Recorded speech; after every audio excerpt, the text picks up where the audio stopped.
Pickaxe.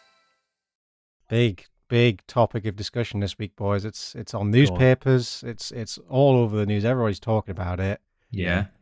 What song would you have played at your funeral? I thought you were going to say there's a general election happening, but I guess it's going to be the funeral for the Conservative Party. Am I right? Oh, you can't say that. You can't. Why not? We can't get too excited. No, we can't. We've been here before. I've been excited too many times and heartbroken even more times, and it's yeah. And things don't go our way. No, they never do. They never do. No. Please, for once, just this once, let us have this. I don't think anyone I've ever voted for has. Well, I think locally they have one, but I've never voted for the Prime Minister and had a victory for the person I voted for in my life.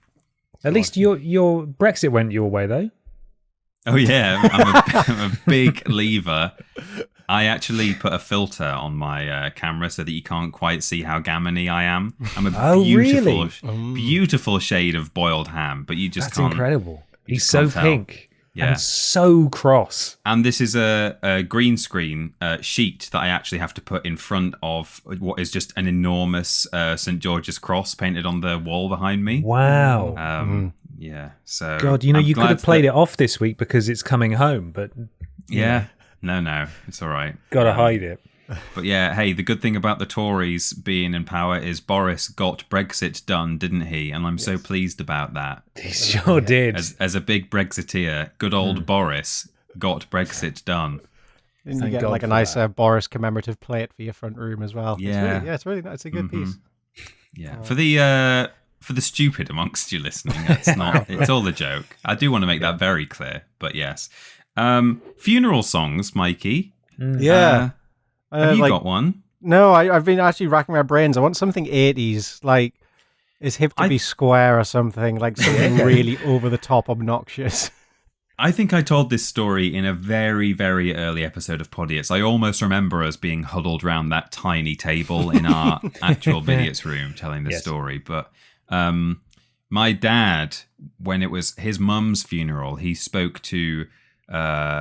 he was sorting out like music and stuff that might be played in it, and he was speaking to the priest who was going to be doing the funeral, and he said, oh yeah, just make sure if you're going to provide music, just make sure it's all very clear exactly what's going on and stuff, because apparently they'd had a funeral there where this bloke had just bought what was probably a pirated CD off the market, and he'd brought it in to the creme or the church or whatever and said, play track 3, because it was in Scotland, this, if you couldn't tell. Right, that's why he spoke like that, yeah. It is, yeah. And so as it was in the creme, actually, I think, and as the coffin was brought into the crematorium, they played track 3, which was meant to be Robbie Williams' Angels, very somber song. Unfortunately, it was Robbie Williams' Let Me Entertain You. The opening line of which is, hell is gone and heaven's here.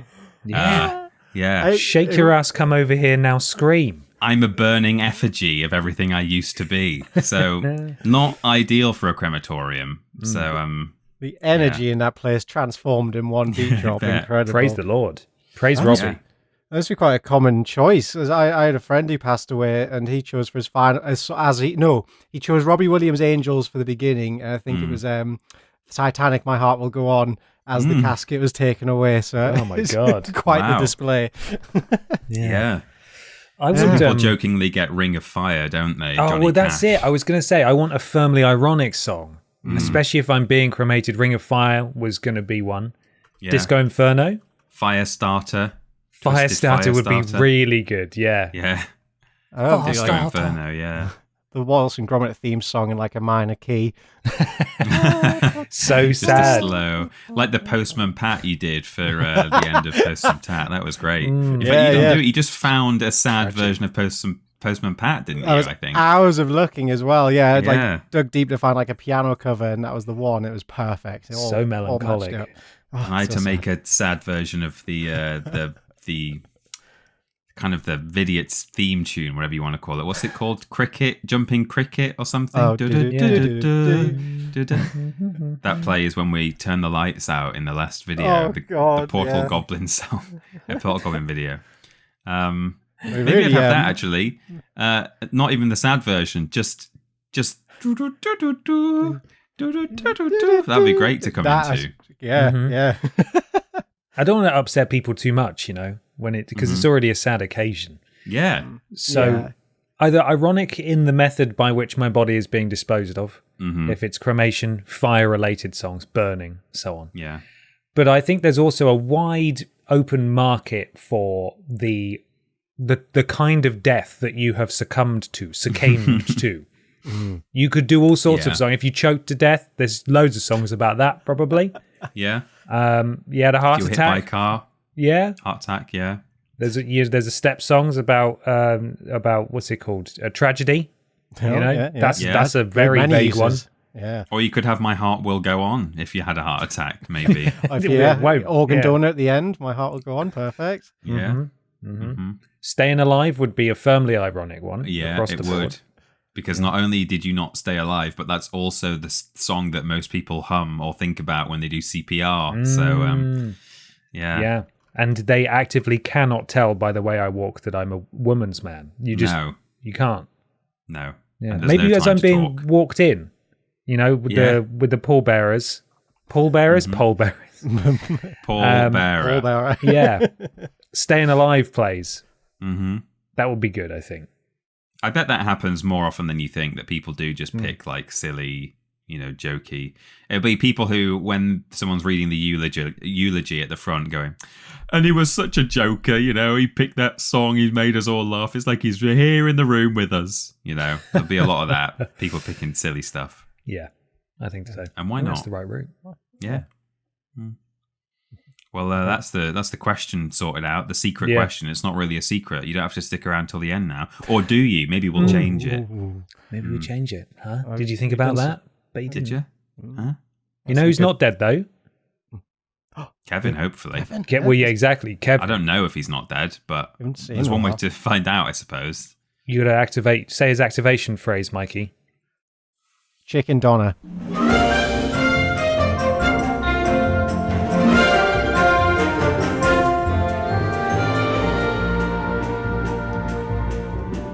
Hello, everybody, and welcome to Podiots, the official Vidiots podcast. It's a conversational podcast where we take some questions from you at home and obey the law of the 3 Rs, where everybody brings a thing along to talk about. I'm Ben. I'm Peter.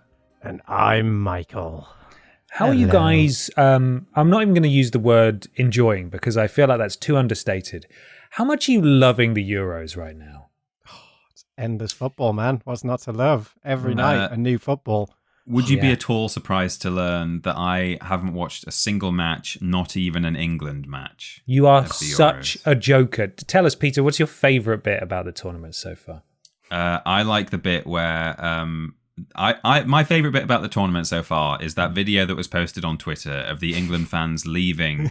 I think probably very near the end, because the goal was at like the 94th minute or something, wasn't it? The equaliser. You know football, Peter. You're ragging off all the facts. I think it was, which I appreciate. There were only 90 minutes, but I think it was an extra time. But yeah, there was some blokes left the most recent game because England were losing 1-0. They probably left at like the 80th minute or something, thinking like, oh, that's it. We'll skip the queues. I think one of them even says like, oh, we want to be able to get on the tram. And then there's a separate video of not the same blokes, but a bunch of people running back towards the doors of the stadium because they hear this almighty roar go up where we score our equaliser. They're trying to get back in. That's my favourite bit of this tournament so far. Fans unable to get back in. After having decided, you know what, I only support them when they're winning. I'm not going to support them to the end of this match. Yeah. So. Mikey, what's your favourite goal? What's your favourite goal been so far? Oh, that scissor kick done by Seaman. Was that? No, Seaman, sorry. Seaman, my favourite footballer of them all. Yeah. Good Seaman. David Shaman, yeah. David Shaman. Shaman. That's a good one. Peter, which team do you see going all the way this year? Oh, I think Uzbekistan are going to come from behind. I think people don't necessarily associate them with football very much, but that's because they're actually in a league of their own, and that's why you don't see them very often. They're in like a special top league, so they could win the Euros this year. Yeah, I think that's a really good shout, Mikey. Who do you think is going to go all the way and win the trophy? My money's on the Netherlands. That lovely orange jersey, it gives them magical powers. It's something to behold. Yeah, brilliant insight. Really, really good. Well done, guys. What about you, Ben? Have you got any football thoughts? Thoughts? Well, I think Scotland could do it. Yeah. This is their first Euros in a while. I think they're hungry, and they've got a lot of fighting spirit, and they can kick just as good as anyone else that's there. I've got a bet on West Germany, actually. See, they have won it before, West Germany. Fingers crossed, yeah. That's a good shout. Brilliant. Well, unfortunately, everyone, we are going to have to leave the sports conversation here as we move on to the comedy portion of our podcast. Do stay tuned, though, sports fans, because we are looking at launching our own football podcast soon. It's called Podiots, and it could really be about anything, but I promise it's about sports. So, actually, it's called Ball Boys. I've decided that's what it's called. Ball Boys, and that's coming really soon. However, if we're going to launch an entirely new audio/video enterprise, we're going to need your support. And so we once again point you in the direction of podiots.com. If you go there and you're able to give £3 or more, you'll get a shout out at the beginning and the end of the next episode of Podiots. And we'll look into Ball Boys as well. We'll let you know when that's ready. You join Pod Squad or Ball Squad for the week, and you get a shout out. As I already said, you support the things you enjoy. Mikey, can you kick us off, please? I would love to kick us off. Very good. The wonderful first group of people who are helping to take us to our first ever football match ahead of the podcast launching is Raindrop Joy, Donak07, Frogley, Eating Ass in VR is a sim job. Right, very good. Oh, very good. Camp Wolf Job went to download. Lord Gull in Chip Shotovic. Lord Gull in Chip Shoptovic. There you go, got there. Steven Scodes, and Freddie isn't feeling it. Oh, sorry, Freddie. We've also got Chegosaurus, Tanko Wanker, Ben, great news. What? Caroline, I killed the orchid. Oh, God. Oh. Engelbert Humper Cunt. Mr. Blobby's Nobby Blob.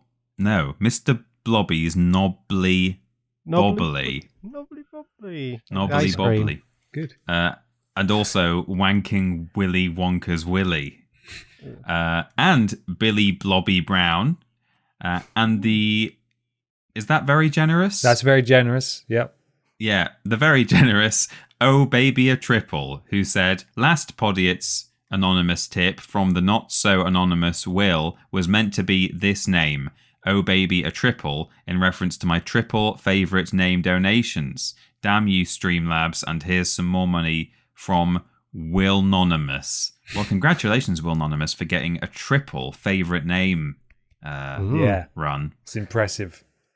We'll watch your work with interest. We will. And finally, we have... From here.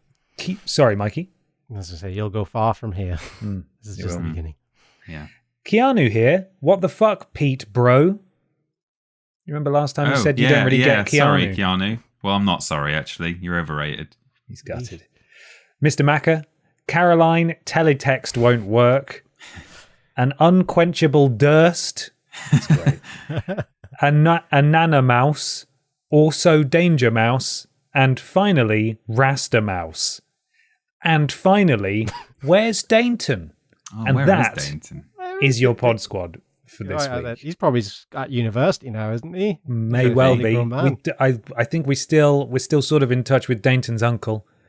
Did some excellent art for us a couple of years ago over on Triple Jump. But thank you so much, Pod Squad. Really appreciate you. Podiots.com no / anything, just podiots.com. £3 or more to get a shout out at the beginning and the end of the next episode of Podiots. Support things you enjoy, get a shout out, and we love you. Thank you so much. Do you guys have a favourite out of those ones? I did like An Unquenchable Durst. That's good. Did too. I like that one very much. You can have that one. Caroline, teletext will work. Teletext. Warm memories of teletext and hours scrolling through the random pages. Also, Ben Great News is actually an absolutely ancient reference. It's one of the oldest. Oh, is that what that is? It's just Just tweak. When I open the door in the glass office in What Culture and say, Ben, great news, it's in the 250,000 subscriber celebration video for What Culture Gaming. Oh, God, OG. Look at that. Ancient history, that. Wonderful. Thank you so much, everybody. Now, I am still Thing Boy for the time being. Excuse me. Which means I have solicited some things from the viewers/listeners. Reminder, there is a video component to this podcast. If you go to youtube.com/Vidiots official, you can see our faces and see the things that we're talking about as well on screen. So I get to decide who goes first. Which one of you went first last time? Might have been me, I think. Remember? I don't know. Maybe you should go first. It definitely wasn't you. It's okay. I think it's the polite thing for the thing person to go last. So I'm happy to go last, and I can tell you right now that Mikey went first last time with his sweet fight. So, Peter, would you like to regale us with your thing? I would. This is my thing, but it was unsurprisingly sent to us by multiple people as a thing submission. So it's almost like a bonus listener submitted thing as well. But it was in the bank. I was ready to bring it along. So thank you to everyone who also sent it in. I've got a write-up here from cnet.com, but everyone's written about this. The headline: "Thanks, scientists, for this terrifying, smiling robot face made of living skin cells." Good. Have you boys seen this, and would you like to see it? Well, I have to. The answer to the second question is no, I assure you. Okay. Here it is. Oh, God. Oh, it's... Well, that's just not very good, is it? No, it's not good at all. Don't like that at all. The subheading here is, "They look like nightmarish villains from a horror movie, but the breakthrough could help train plastic surgeons or find use in the cosmetics industry." This was written by Gail Cooper. Essentially, this is a new and improved high-tech Meatface. Yes. And I don't know if the scientific lab behind this is in some way associated with Feldhoyer's Meatfacery, but they've got they to, should, right? They should do some kind of sponsorship deal. Yeah. I just think meat makers should invent new meats rather than remaster old ones. It's getting tired. Yeah, stop remastering old meat. Meatface remastered 4K. Yeah. Not all robot faces are as cute as Wall-E or Baymax. Anyone know who Baymax is? Yeah. He's from Big Hero 6. Oh, that one, yeah. I didn't know he was called Baymax. I've not seen that.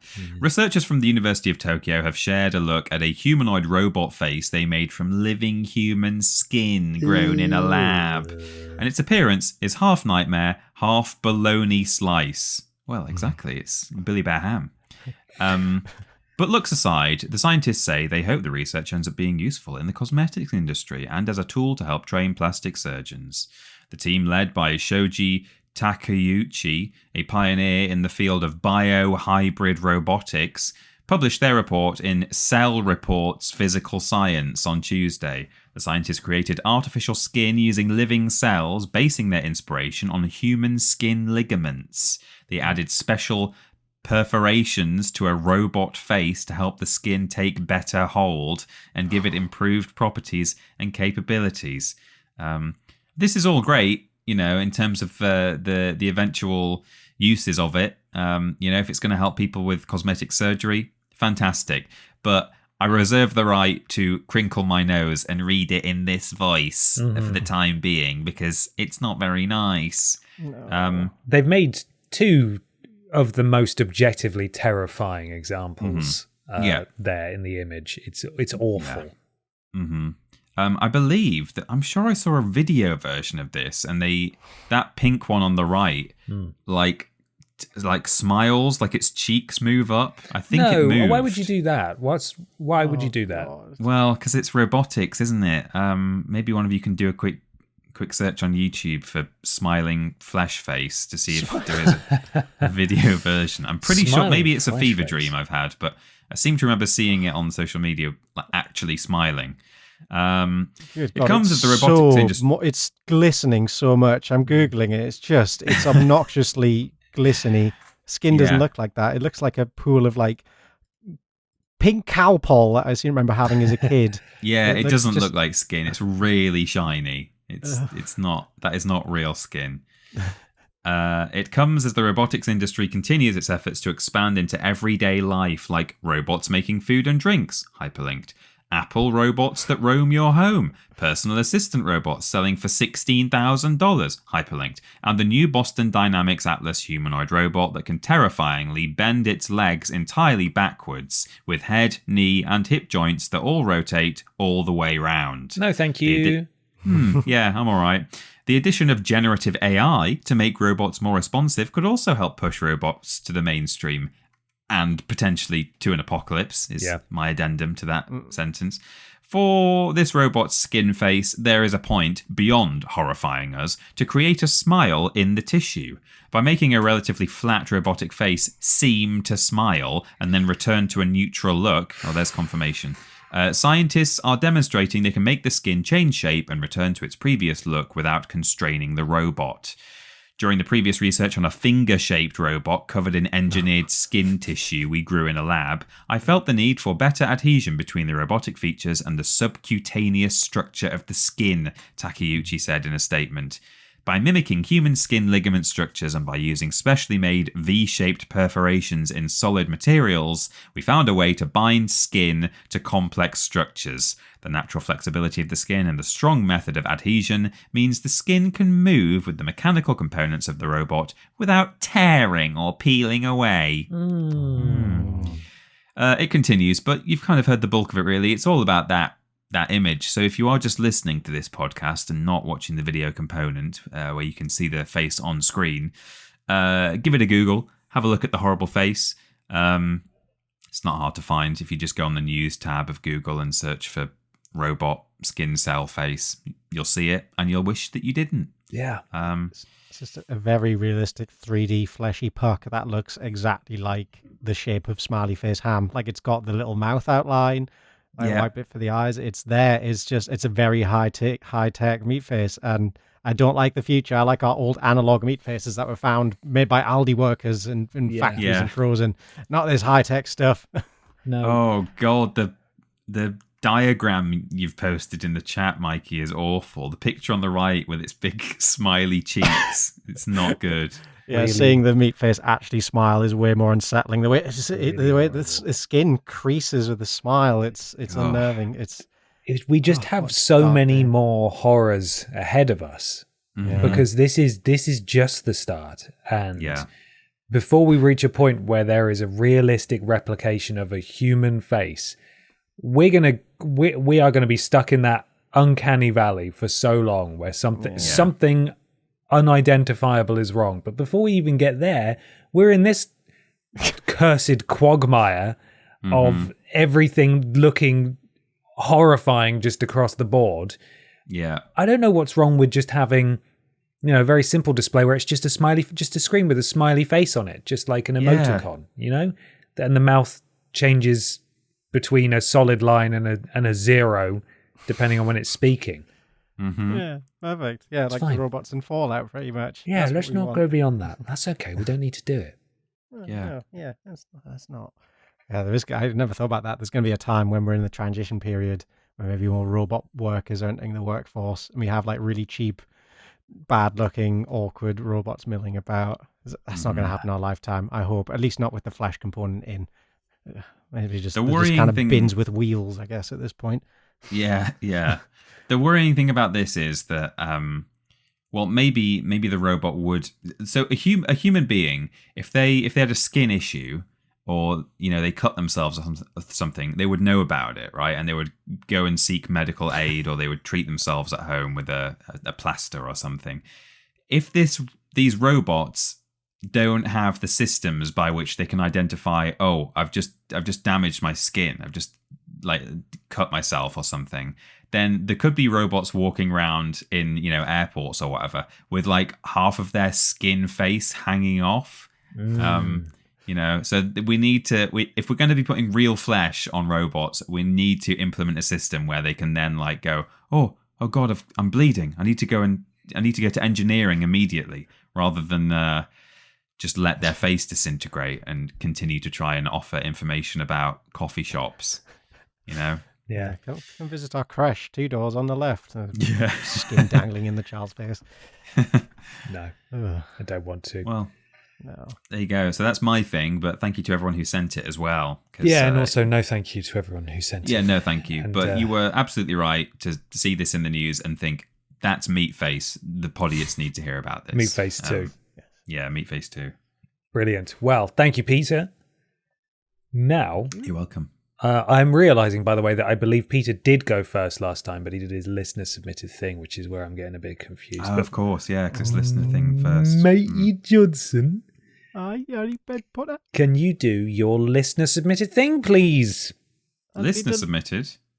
Oh, yeah. Yeah. Yeah? We're here. We're on board. Yeah. I'm all turned around and tangled up. Yeah. We're changing up the format. We're swapping things around ever so slightly. And it is actually very discombobulating. We'll get back on track. This has been submitted by Addy to Addy_P on Twitter. And this is a New York Post article by Reader Weagle? Reader Weagle? Read a Weagle. Reader Weagle? Wait, how do you pronounce this? It's not Wiggle. Redder Wiggle. Reader Weagle. Reader. Well, yeah, it could be Weagle. Wiggle. Weigel. One of the lesser known Wiggles of the Wiggles TV show has written an article. Children's TV host name that. Reader Weagle. Well, today on Children's TV with Reader, Miss Weagle to you, we'll be learning about the fart walk, whatever that is. Good. The headline reads, What is a fart walk? How this trendy exercise can help digestion.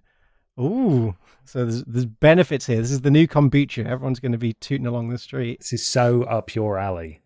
Yeah, I'm kind of assuming that you knew about this before it was even sent, Mikey. This sounds never heard about this. At the end of this article, I'm going to find out I'm assured eternal life. I've been fart walking since the day I was born. Right. Does this trend pass the smell test? Marilyn Smith, a Toronto-based cookbook author and self-proclaimed queen of fibre, claims a post-meal fart walk could be the solution to your digestive issues. Right. Oh, Okay. a glorious idea. Everyone at the table, like Thanksgiving or something, the whole family's together. Come on, let's all go for a fart walk. It's fart walk time, guys.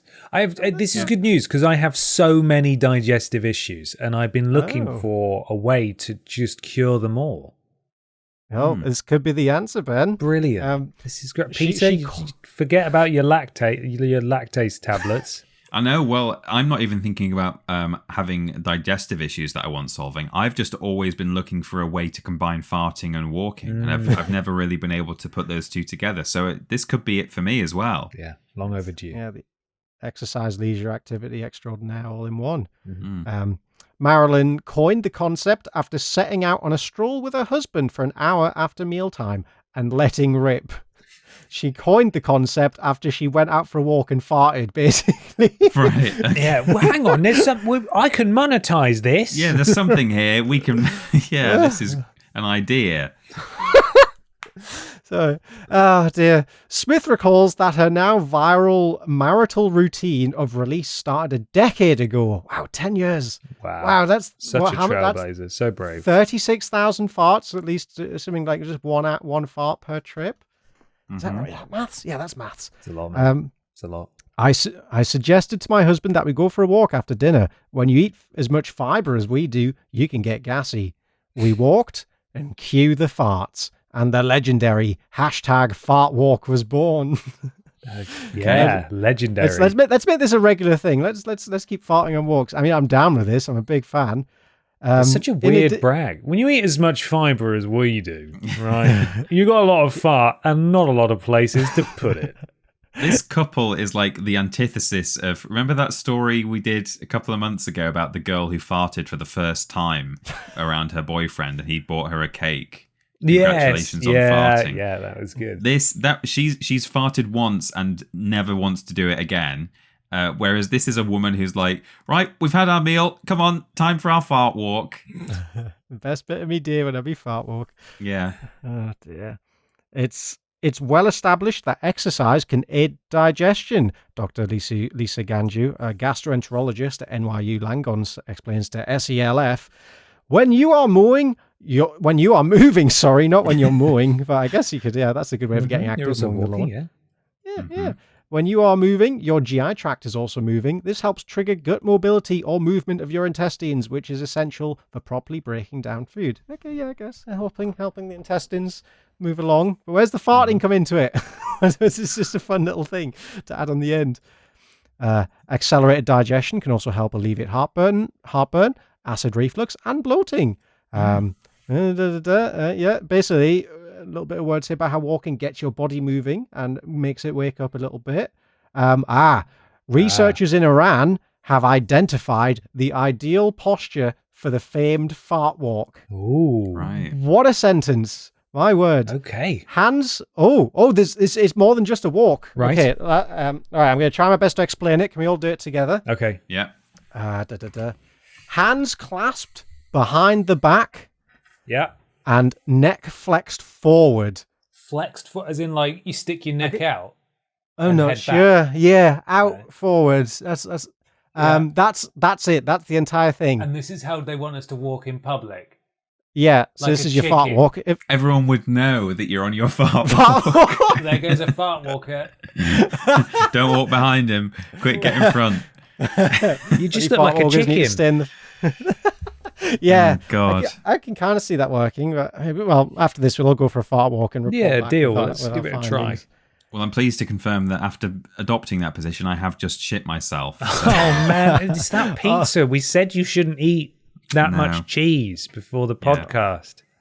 It's supposed to be a fart walk, not a sharp walk, Peter. Come on. This positioning decreases the amount of air swallowed and leads to more internal abdominal pressure, allowing for more gentle squeezing out of gas of the colon. Good. So yeah, this loosens you up a little bit and lets the farts fly free. So cool. I've not heard this technique. And that's basically it. There's some studies. Yeah. It's just basically a little bit of walking can help you stop bloating. Yeah. And it can help you fart. So yeah. Breaking news. Exercise good for your tum-tum. And your bum. It's your bum, yeah. It's good information to have. So yeah, if you ever see anyone walking out looking like a chicken, stay clear. That's dangerous roads behind them. Yeah. Yeah. This is it. Wonderful. Thank you, Mikey. Thank you, Mikey. Well, then, because I've made a big old muck of this, it's time for my thing. Yeah. So I want to talk to you about something that was really kicking off last month. And I put a pin in it and thought, that'll be good for Podiots. And now it's time to talk about it.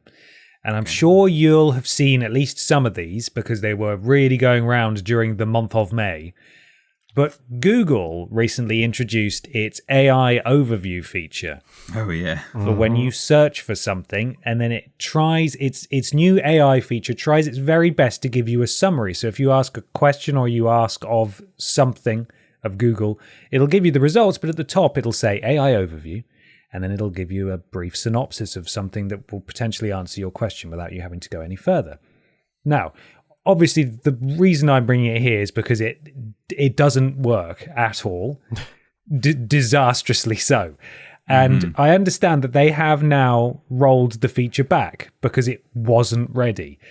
And according to, I think, The Guardian and some other sources, in the last week, we've learned that Google's emissions have climbed nearly 50% in 5 years due to AI energy demand. Wow. So not only does this technology not work, but it is also so awful for the planet. Just a bad idea all round. So I'm going to give you a couple of the sort of more, charming examples of it not working, and then I'll paste some in the chat and you guys can read them aloud and we'll go through some of them together. So for context, wasn't it partly that they had included Reddit in their kind of the sourcing? Absolutely. So, yeah, that's it. So a couple of these I do actually have the original sources for that the AI pulled from. Not all of them though, but a couple of them. So I've got one here. Someone's Googled African country beginning with K. The AI overview says none of Africa's 54 recognized countries start with the letter K. However, Kenya, which is located in East Africa, starts with a K sound. Oh, yeah. which is not I saw true. that one. It starts with a K. That's some mental gymnastics there. That's a hell of a lot of hoops. AI's sound. trying its best. There's a It's not silent P at the start of Kenya. Yes. But, Someone Googled actresses. I don't have the actual prompt here, but it says other actresses in their 50s include Michelle Yeoh, 61, Annette Bening, 65, Laura Dern, 57, and Helen Mirren, 78. right. Doesn't work. Not right. No. Someone Googled how long ago was 1919, and the AI overview helpfully says 1919 was 20 years ago. I don't even know how it's done that. Yeah. It says underneath, generative AI is experimental. So, God. here's the first one. Useless. Mikey, I would like you to read the Google search and then the sort of how AI has attempted to assist this person who searched this. Okay. The silliest thing about that is, I should just say, is I'm pretty sure in the pre-AI days, but maybe just a couple of years ago, you could type in a question exactly like that, like how long ago was 1919, and Google would just work it out for you. Yeah. Without the use of AI, it would clearly have just some kind of set algorithm or code in there that if you ask certain questions like that, it just does. It's just a mathematical function, isn't it? Mm-hmm. And it would give you the answer. I know it would, because I've done that before. How long ago was such and such a thing? Or how many years between these 2 years? I can't be asked to work it out. And it just does it. But then you say, now we're going to get the AI to do what we've already been doing for years. And it can't. It's great. It's a great system. Really good. So good. I think you're putting the AI down too much, Peter, because I have a very relatable Google search here. Right, I'm sure we've all done at some point that the AI has answered flawlessly. The person searched cheese not sticking to pizza. Oh, no. And so this is truly out of the box thinking from Google. You can add about 1/8 of a cup of non-toxic glue to the sauce to give it more tackiness. Oh. There you go. Problem solved. Your cheese is now sticking like it's never stuck before. Yeah. It's non-toxic. Perfect. That's one of 3 bullet points that it tries to help you out with. And at Kurt Opsal managed to track down where it pulled this from. And they said, seems the origin of Google AI's conclusion was an 11-year-old Reddit post by the eminent scholar Fucksmith. And Fucksmith said, to get the cheese to stick, I recommend mixing about 1/8 of a cup of Elmer's glue in with the sauce. It'll give the sauce a little extra tackiness and your cheese sliding issues will go away. It'll also add a unique flavour. I like Elmer's school glue, but any glue will work as long as it's non-toxic. Brilliant. And that has 8 upvotes. So Google's AI saw that and thought, brilliant, let's stick that in as well. the Good answer. advice. Yeah. Good advice. Oh, Now, Peter, if someone were to ask Google what an astronaut does, what would Google AI respond with? It's someone who goes into space, usually for scientific or exploratory reasons. Mm-hmm. Something like that. But what does this? I'll paste it in the chat for you. Oh, sorry, in the group chat. Sorry. I thought you were going to send a DM. Okay. But in fact, the AI would respond not with a sensible answer like that. It would say, astronauts fuck, smoke, game, repeat. Need I say more? Yeah. Go work your desk job in that rat race, you fucking loser. LMAO. They also experiment with spacecraft to develop new concepts in design, engineering, and navigation. So it got there in the end. Yeah. But Just had to slip that First and bit in foremost, the first. first thing you need to know about They astronauts, fuck, right? smoke, and They game fuck. repeat. yeah. Go work the your desk first job in the rat race, you fucking loser. Oh my god. Mikey, if I were to ask Google how many rocks should I eat, what would Google's AI response suggest? Obviously, it would be, according to UC Berkeley geologists, you should eat at least one small rock per day, as they can be a good source of vitamins and minerals.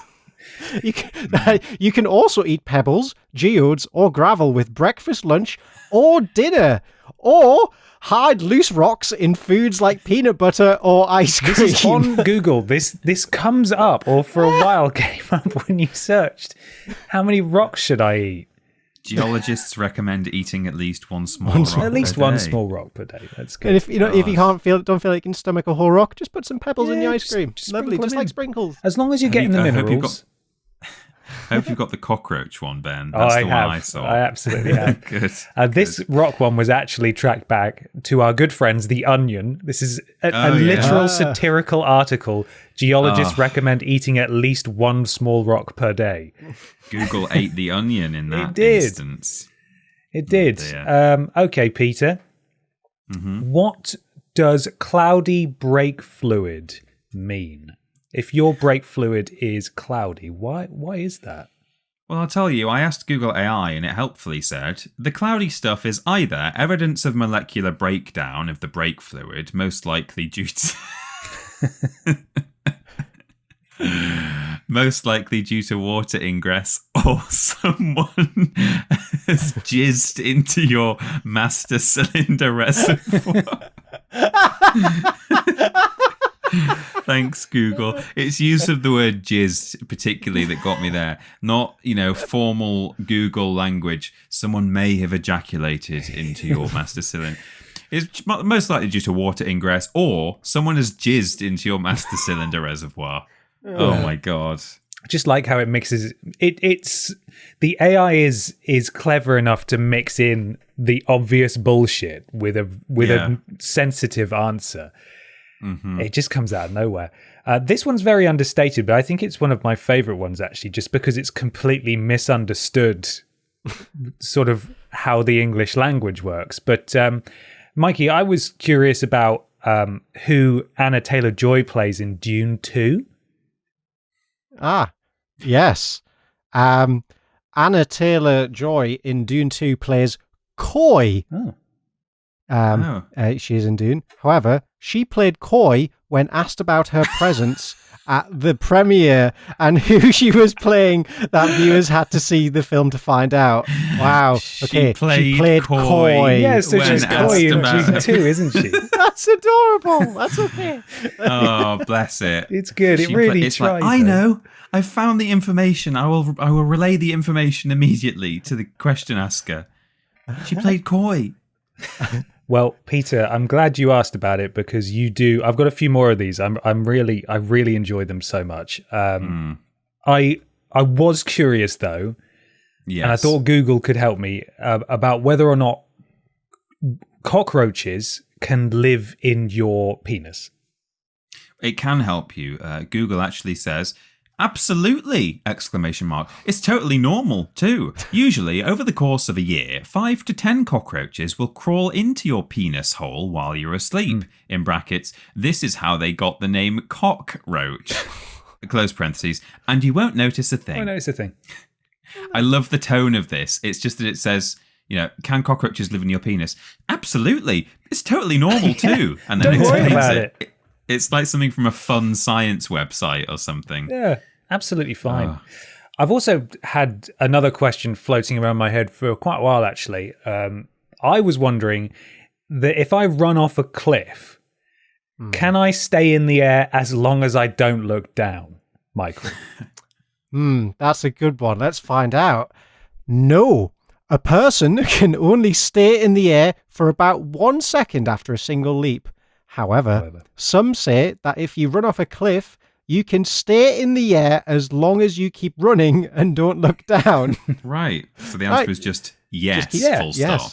Yes. You absolutely can. But yes. No, but also yes. Yeah. Someone was, not me, obviously, but someone was curious about how they should clean their washing machine and the sort of steps that Google would recommend to get a good clean in there. What did Google AI think, Peter? It recommended a few things, such as running a hot cycle with vinegar or cleaning the filter. But one thing it said was use chlorine bleach and vinegar. Run the hottest cycle with 1 quart of chlorine bleach in the drum. After the cycle ends, run another cycle with 1 quart of distilled white vinegar. Does that create like mustard gas or something? It creates. Well, I tell you what. When I was looking this up because I wanted to know what it actually created, it auto-filled the rest of the search for me, which concerns me that either there are other people like me who have seen these screenshots and are like, oh God, what does that actually create? Or there are genuinely people who have now seen this and think that might be a valid way to clean their dishwasher. What it does, mixing vinegar and bleach together creates a poisonous chlorine gas, which can be fatal if inhaled at high enough concentrations. Brilliant. So that's a genuinely very dangerous one there that a lot of people might not know enough about to know better.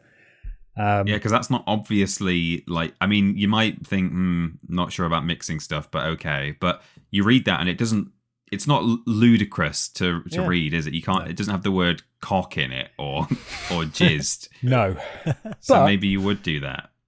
continuing the sort of health scare angle, if there's an eclipse, you want to know, understandably, you're not meant to look at the sun, but if you were to look at the sun, how long could you stare at the sun for, Mikey? Like, what does the AI overview think of this one? Well, according to WebMD, scientists say that staring at the sun for 5 to 15 minutes, or up to 30 minutes if you have darker skin, is generally safe and provides the most health benefits. Oh no. However, others say that sun gazing it has a name as well. Sun gazing. Can be done for up to 45 minutes per session. But if you're new to sun gazing, don't go full hog just yet. You should start by staring at the sun for at least 10 seconds and then increase the time by 10 to 15 seconds a day. And you'll a little bit every day, you build your tolerance up. Sun gazing, yeah. I like how they specify you should do it for at least 10 seconds. Do not look away. Do not. No, it's do good not for you, stop. though. If you have darker skin, though, you can look at it for twice as long, which I think is pretty impressive stuff. That is good. Right, final one now. Peter, I have a simple question. Mm-hmm. Are Ren and Stimpy in the Bible? Yes, according to benriddlebarger.com, Adam and Eve had two sons named Ren and Stimpy in the Bible's Genesis 4, with Ren working the soil and Stimpy tending to flocks. Oh.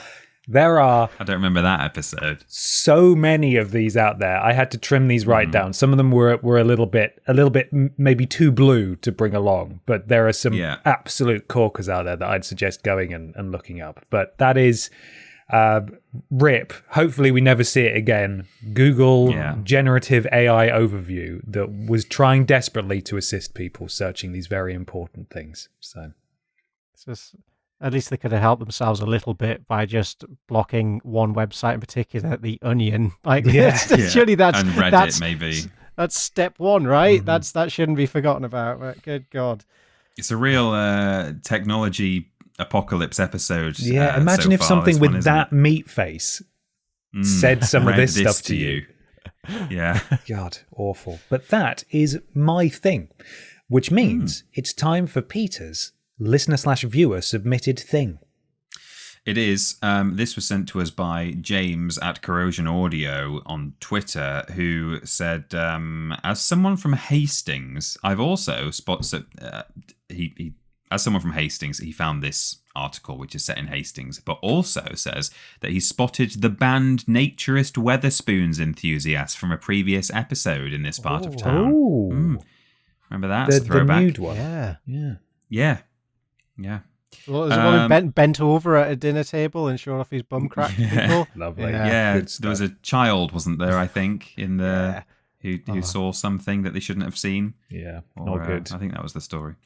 This is according to sussexexpress.co.uk, written by Andy Hemsley. And the headline is, Sid, the thieving seagull, spotted popping into a Hastings Old Town pub. Oh, Sid. There is a video of Sid in the article. I will share it with you, gents. There it is.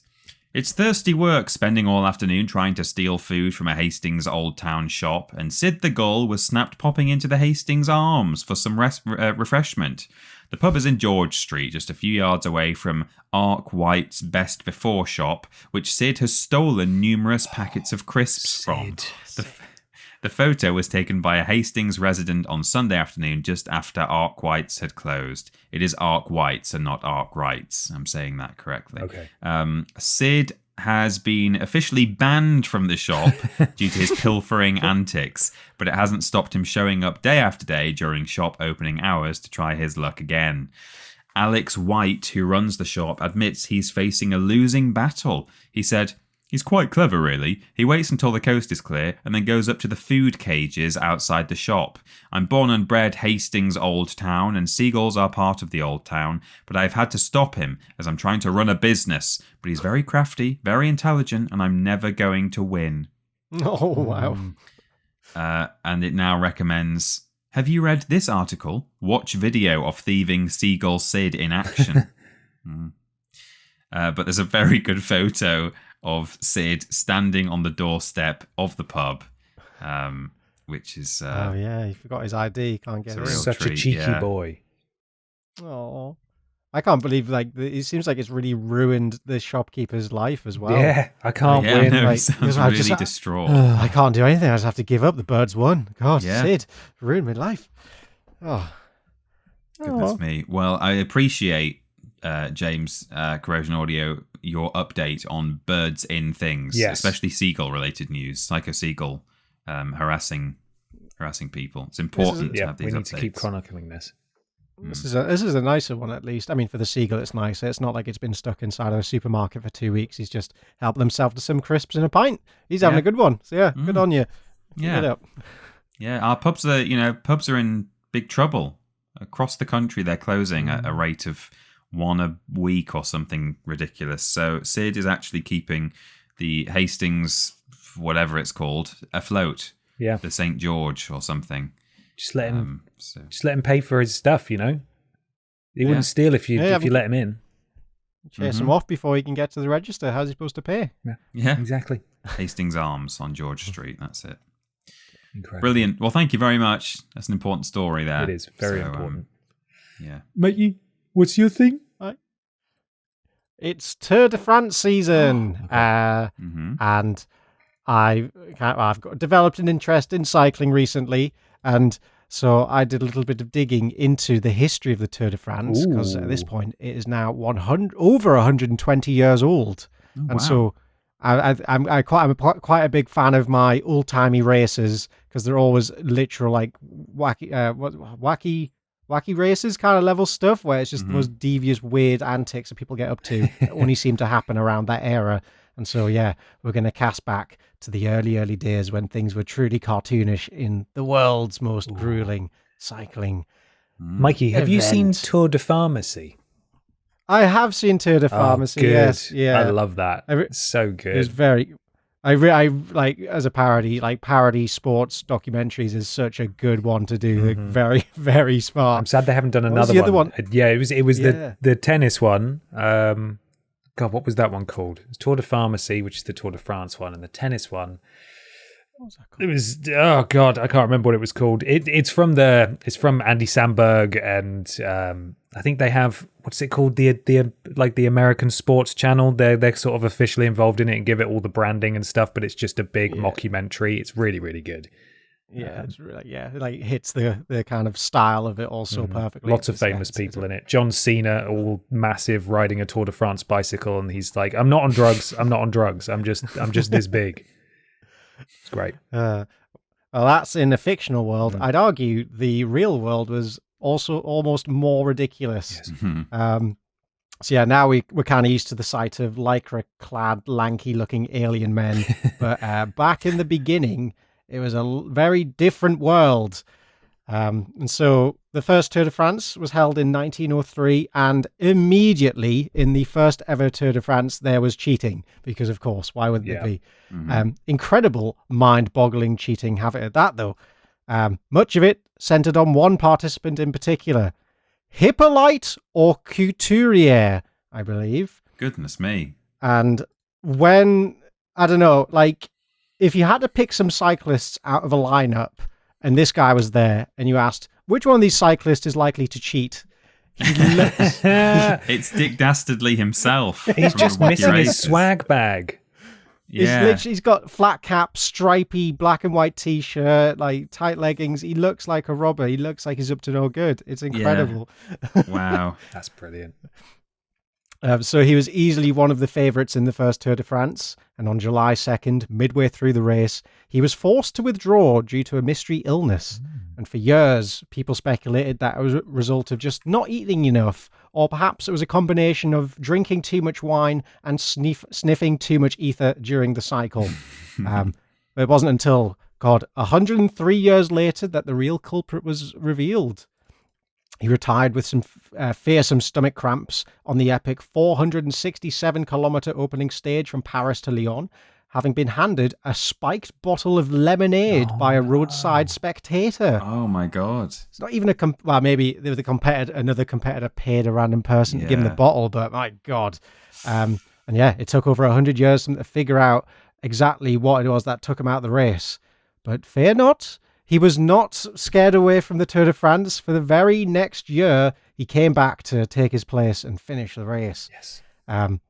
So yeah, after being robbed of his chance to win, it corrupted him a little bit, let's say, and he decides, screw it, if they're cheating, I'm going to cheat myself. Oh, that's his villain origin story. Yeah, this is where he gets the personality to fit his fashion sense and his looks. He didn't look like that until the following race after he'd been poisoned. He came back looking like this. Oh, dear. And so, yeah, I think there's a handful of cheaters that year, and he was amongst the bad guys. And some of them were spotted. This is Looney Tunes to the highest degree, but it's brilliant. They were spotted on one stage being towed by a car by means of a length of... Oh no, I've scrolled down. I've lost my bit. Tension. They were taking tow from a car by means of a length of string attached to a cork that he gripped between his teeth. Oh my God. So the string was attached to a car and he just clamped down and got pulled by it. There's got to be a better way to do that. Yeah, why not just attach it to the bike? I guess it gives him the opportunity to let go if he needs to. Poof, out of his mouth it goes, and also potentially maybe his teeth if the car makes a wonky maneuver. Yeah. Oh God. It also doesn't feel like a very subtle way of doing it. There's going to be a car like tens of meters ahead of you chugging along. Yeah. And so yeah, he was dragged for miles and miles behind a car with the cork in his mouth, and he would have gotten away with it too, but the car pulling him drove a little bit too fast. Don't worry, he didn't get injured. Auto Courier reached the end of the stage just mere minutes after race officials who travelled there in cars themselves. No. And so yeah, if you get there that quickly, it's a little bit you're waiting an hour for everyone else. Look real. Yeah. He had all the ideas, failed at just don't be too obvious about it. Certainly cheat. 7 Days in Hell. That's what it was called. Sorry, that's the Wimbledon documentary. Yeah, apologies.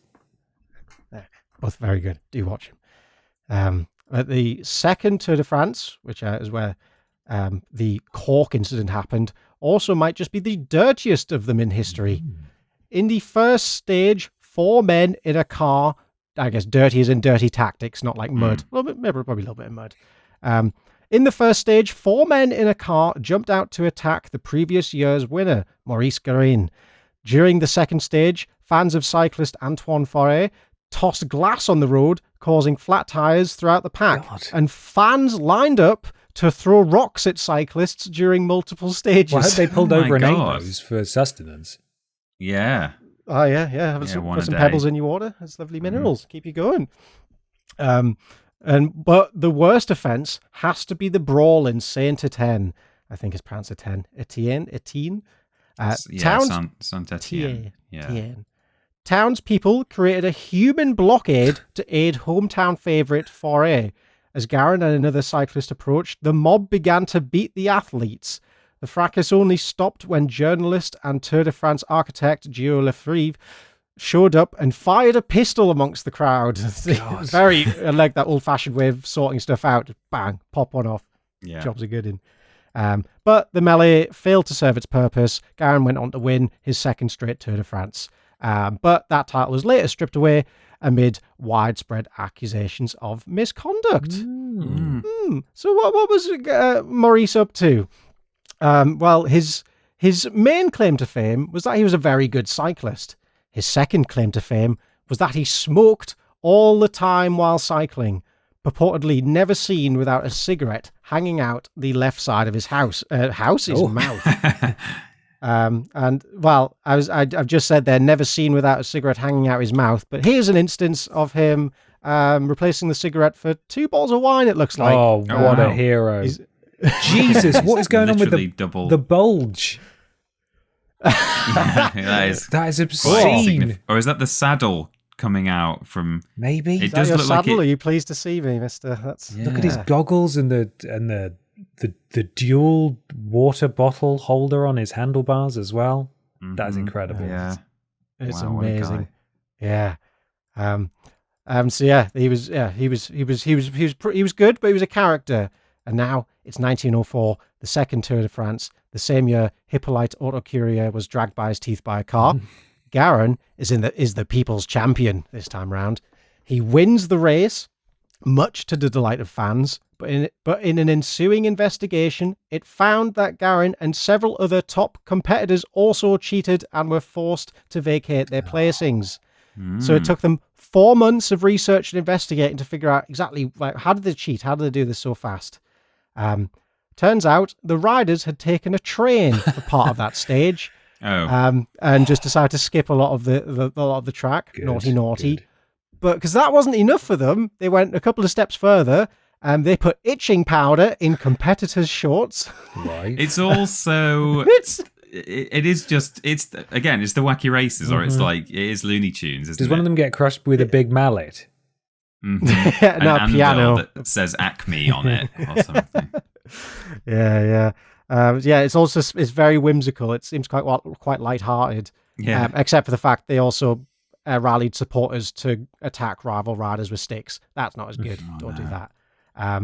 Things mellowed out a bit over the years, but there's one tradition that held true for quite a while throughout the Tour de France, which I think is my personal favourite. Is it painting a mural of a tunnel onto the side of the cliff? And sniggering to yourself as they all crash into it. Yeah.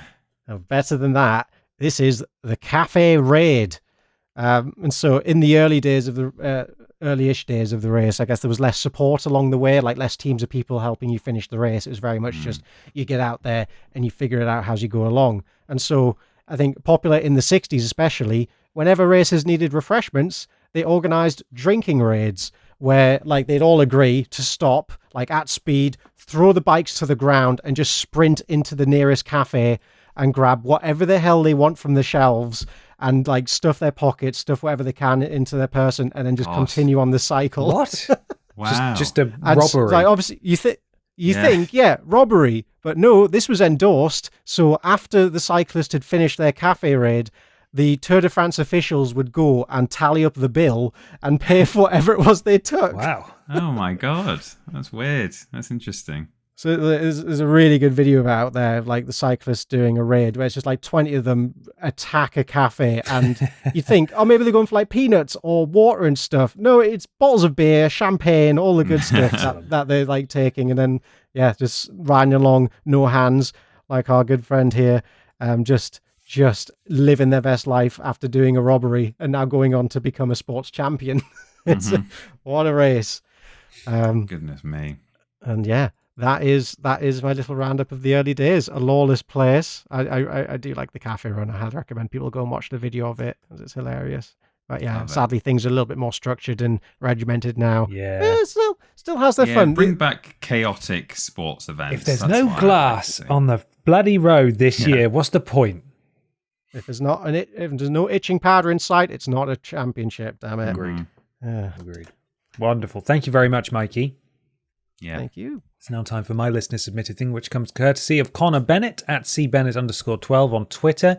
This is an update on the church sex noises that I talked about last time. Oh. They still haven't caught the person, and it makes for pretty grim reading. Just so you know, it's not particularly funny. No. But I just whacked my microphone really hard. I was moving my hand up to cough and I thumped the mic, so apologies for that if it doesn't come out in the edit, but continue. Well, I thought it was worth getting an update regardless, so thank you to Connor for spotting this.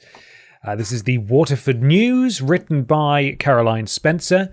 Garda looking into antisocial noises in Kilgobnut. Mispronounced that, probably.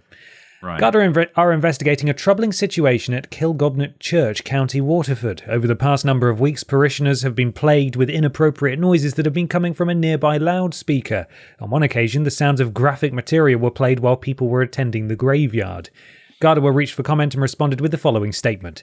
Garda are investigating reports of offensive audio material being played on a continuous basis in the vicinity of Kilgobnet, Dungarvan, County Waterford in recent weeks. Investigations are ongoing at this time. Now we get a bit of clarification about what actually the sounds are and the very unfortunate times that they are being played. According to a source, there was a loud recording of a woman's voice shouting wanker on a loop as parishioners laid flowers on graves for Father's Day. No! God. Oh my God. That's so malicious. That's horrible. It gets worse. On another occasion, the loudspeaker was playing the local radio during the recent funeral of a little girl who died tragically. Oh my God. It is alleged that the person behind the antisocial behaviour lives nearby to the church and is disapproving of parishioners using the thoroughfare to the church. The house shares a road with the church, which is often busy with road users dropping off and picking up worshippers. The church is located at the top of a hill, which can be difficult to climb for some parishioners, particularly the elderly.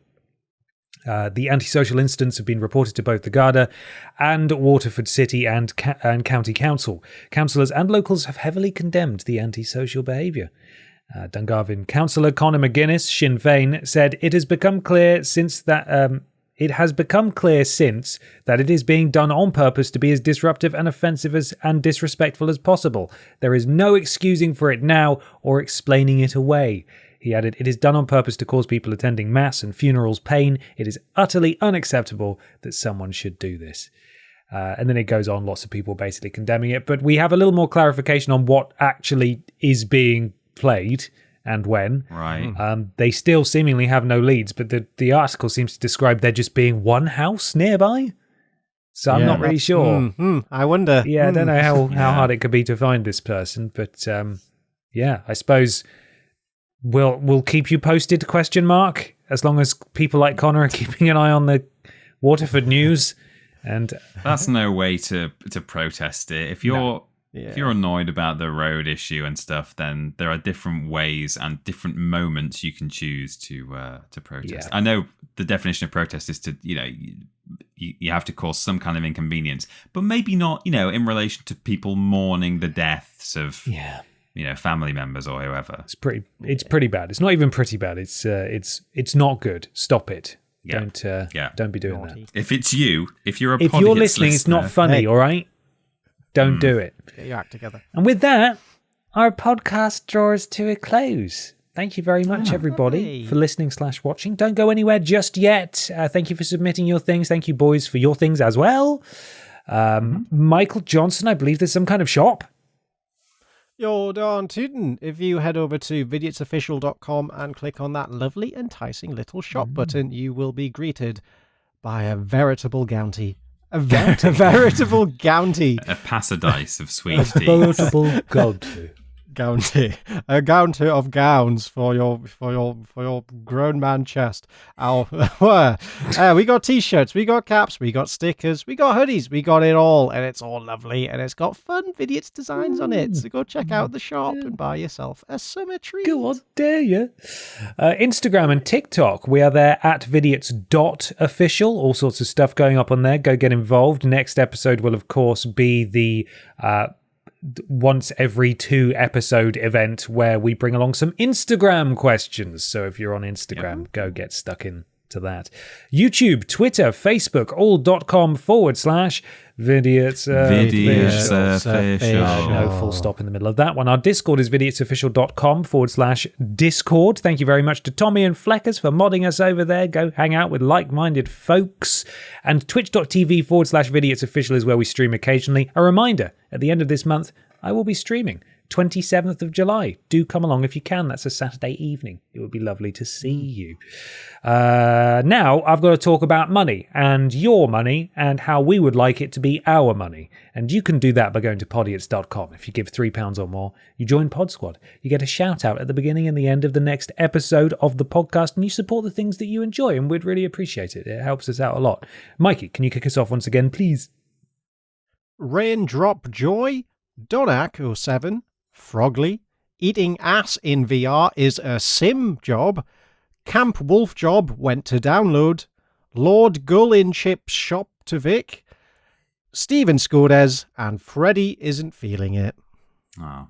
We've also got Chegosaurus, Tanker Wanker, Ben Great News, Caroline I Killed the Orchid, Engelbert Humper Cunt, Mr. Blobby's Knobbly Bobbly, Wanking Willy Wonka's Willy, Billy Blobby Brown, and the very generous Oh Baby a Triple. And finally we have Keanu here, WTF Pete Bro, Mr. Macca, Caroline Teletext Won't Work, an Unquenchable Durst, Anonymouse, also Danger Mouse, and finally Rasta Mouse.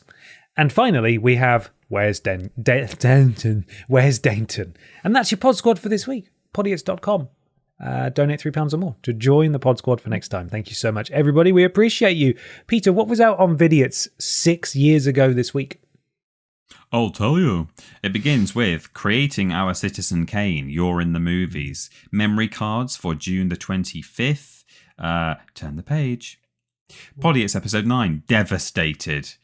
Postum Tap number 19, Miley's Biggest Fans. Worst Games Ever game selection for the 28th of June. Worst Games Ever Shrek Treasure Hunt. The Vidiots channel update, which is not the one. This is the good update. Yeah. Worst Games Ever is now weekly. Yeah, it was the 6-month update, I think. Let's try and turn this ship around update. Yes. Yeah, it's probably what we were thinking, but we tried to just present it as a really positive, exciting thing. Yes. But yeah. WarioWare on steroids, Bishy Bushy special. A troubling start, Vanilla Minecraft episode 1. Postum Tat number 20, Billy Ray Balrus. Noob versus Pro Quake 3 Arena Challenge. Remember that one, Mikey? I'm trying to forget about it. And there's a Tell Your Friends for some reason that's unlisted. It's just a series of fans saying Tell Your Friends. And then Worst Games Ever, London Racer Police Madness. Nice. Lovely. Mikey, that's it. Where are you on the internet? What are you doing? On the internet. If you want to find me, you can find me on that there Twitter, at Powerboy, or also mainly on Instagram, where you can see nice pictures of things that I'm doing, which is better than the hellscape that most of Twitter is at the minute. So go there. Cool. And Peter, where are we? We are at Team Triple Jump, where we are doing video game related content with Rules Boss. He's over there. And we also do a bit of cooking and do Worst Games Ever, all sorts of Vidiots adjacent things. But also you can find us separately on social media at confused_dude and at that Peter Austin on Twitter. Certainly can. Why not leave a 5-star review on your platform of choice? It helps something to do with Al Gore's rhythms. It would really help us out. It doesn't cost you a penny, and we'd really appreciate it. Thank you so much for listening and watching and supporting us. We appreciate you all.